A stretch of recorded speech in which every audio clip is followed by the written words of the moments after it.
اللہ الرحمن الرحیم۔ حضرت علی علیہ السلام نے یہ مکتوب حضرت ابو بکر کے فرزند محمد ابن ابی بکر کے نام تحریر فرمایا جب انہیں مصر کی حکومت سپرد کی۔ یہ یاد رہے کہ محمد ابن ابی بکر حضرت علی علیہ السلام کے ہاتھوں میں ہی پروان چڑھے تھے اور ان کی تعلیم و تربیت حضرت علی علیہ السلام نے کی۔ اپنے اس مکتوب میں حضرت علی علیہ السلام اس طرح ارشاد فرماتے ہیں: لوگوں سے تواضع کے ساتھ ملنا،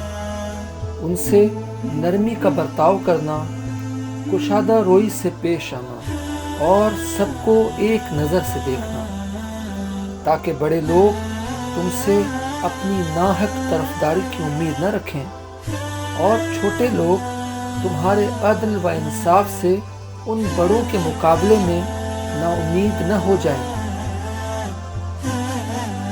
کیونکہ اے اللہ کے بندوں، اللہ تمہارے چھوٹے بڑے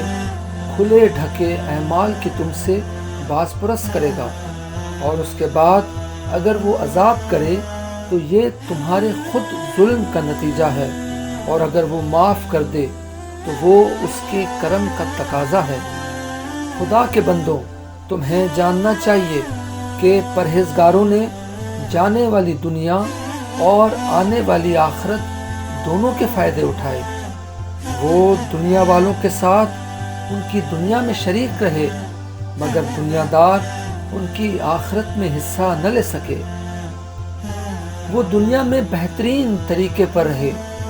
اور اچھے سے اچھا کھایا، اور اس طرح وہ ان تمام چیزوں سے بہرایاب ہوئے جو عیش پسند لوگوں کو حاصل تھیں، اور وہ سب کچھ حاصل کیا کہ جو سرکش و متکبر لوگوں کو حاصل تھا۔ پھر وہ منزل مقصود پر پہنچانے والے ذات کا سر و سامان اور نفع کا سودا کر کے دنیا سے روانہ ہوئے۔ انہوں نے دنیا میں رہتے ہوئے ترک دنیا کی لذت چکھی اور یہ یقین رکھا کہ وہ کل اللہ کے پڑوس میں ہوں گے، جہاں نہ ان کی کوئی آواز ٹھکرائی جائے گی، نہ ان کے نصیب میں کمی ہوگی۔ تو اللہ کے بندوں، موت اور اس کی آمد سے ڈرو اور اس کے لیے سر و سامان فراہم کرو۔ وہ آئے گی اور ایک بڑے حادثے اور عظیم سانحے کے ساتھ آئے گی، جس میں یا تو بھلائی ہی بھلائی ہوگی کہ برائی کا اس میں کبھی گزر نہ ہوگا، یا ایسی برائی ہوگی کہ جس میں کبھی بھلائی کا شائبہ نہ آئے گا۔ کون ہے جو جنت کے کام کرنے والے سے زیادہ جنت کے قریب ہو، اور کون ہے جو دوزخ کے کام کرنے والے سے زیادہ دوزخ کے نزدیک ہو؟ تم وہ شکار ہو جس کا موت پیچھا کیے ہوئے ہے۔ اگر تم ٹھہرے رہو گے جب بھی تمہیں گرفت میں لے لے گی، اور اگر اس سے بھاگو گے جب بھی وہ تمہیں پا لے گی، وہ تو تمہارے سائے سے بھی زیادہ تمہارے ساتھ ہے۔ موت تمہاری پیشانی کے بالوں سے جکڑ کر باندھ دی گئی ہے، اور دنیا تمہارے عقب سے تہ کی جا رہی ہے۔ لہٰذا جہنم کی اس آگ سے ڈرو جس کا گہراؤ دور تک چلا گیا ہے، جس کی تپش بے پناہ ہے، اور جس کا عذاب ہمیشہ نیا اور تازہ رہتا ہے۔ وہ ایسا گھر ہے جس میں رحم و کرم کا سوال ہی نہیں، نہ اس میں کوئی فریاد سنی جاتی ہے اور نہ کرب و اذیت سے چھٹکارا ملتا ہے۔ اگر یہ کر سکو کہ تم اللہ کا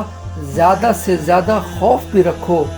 اور اس سے اچھی امید بھی وابستہ رکھو، تو ان دونوں باتوں کو اپنے اندر جمع کر لو، کیونکہ بندے کو اپنے پروردگار سے اتنی ہی امید بھی ہوتی ہے جتنا اس کا ڈر ہوتا ہے، اور جو سب سے زیادہ اللہ سے امید رکھتا ہے وہی سب سے زیادہ اس سے خائف ہوتا ہے۔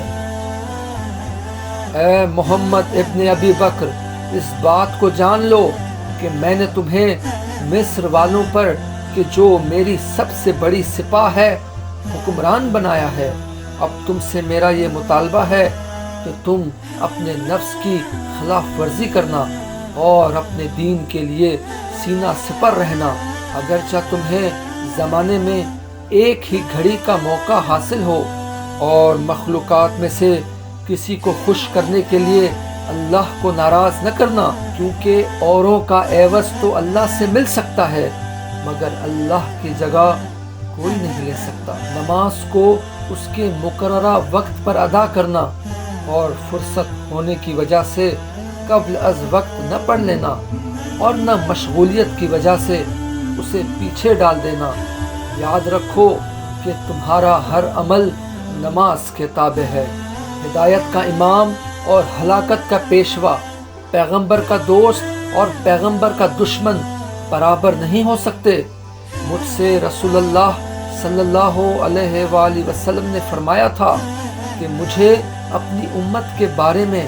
نہ مومن سے کھٹکا ہے اور نہ مشرک سے،